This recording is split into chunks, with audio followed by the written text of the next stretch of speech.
సమంత పెళ్లి తర్వాత ఆచితూచి అడుగులేస్తున్న సంగతి తెలిసిందే. నాగ చైతన్యను ప్రేమించి పెళ్లి చేసుకున్న ఈమె ఆ తర్వాత సినిమాల విషయంలో చాలా జాగ్రత్తలు తీసుకుంటోంది. ఇటీవలే డిజిటల్ రంగంలోకి అడుగుపెట్టిన ఈమె తన మొదటి సిరీస్తోనే ఘన విజయాన్ని సొంతం చేసుకుంది. శామ్ నటించిన ది ఫ్యామిలీ మ్యాన్ 2 సిరీస్ సంచలన విజయాన్ని అందుకుంది. ఈ సిరీస్లో రాజీ అనే పాత్రలో కనిపించి ఎంతో ఆకట్టుకుంది శామ్. ఈ సిరీస్లో నెగటివ్ షేడ్స్ ఉన్న పాత్రలో కనిపించింది. ఇప్పటి వరకు కమర్షియల్ సినిమాలను చేసిన శామ్ 1-2 నటనకు ఆస్కారం ఉన్న పాత్రలను చేసింది.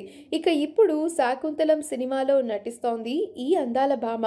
మునుపెన్నడూ చేయని పాత్రలో కనిపించనుంది శామ్. గుణశేఖర్ డైరెక్షన్లో తెరకెక్కుతున్న ఈ సినిమాలో అల్లు వారి వారసులు ఆర్హా కూడా నటిస్తున్న విషయం తెలిసిందే. ఇటీవలే ఈ చిన్నారి తన షూటింగ్ పార్ట్ని పూర్తి చేసుకుంది.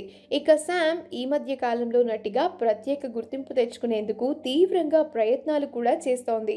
అందుకు సంబంధించి ఫిజిక్ మొదలుకుని నటన వరకు చాలా కష్టపడుతోంది.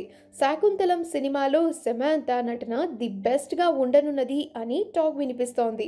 ఈ సినిమాపై భారీ అంచనాలు కూడా ఏర్పడ్డాయి. మరి ఈ సినిమాలో శామ్ నటన ఏ స్థాయిలో మెప్పిస్తుందో చూడాలి.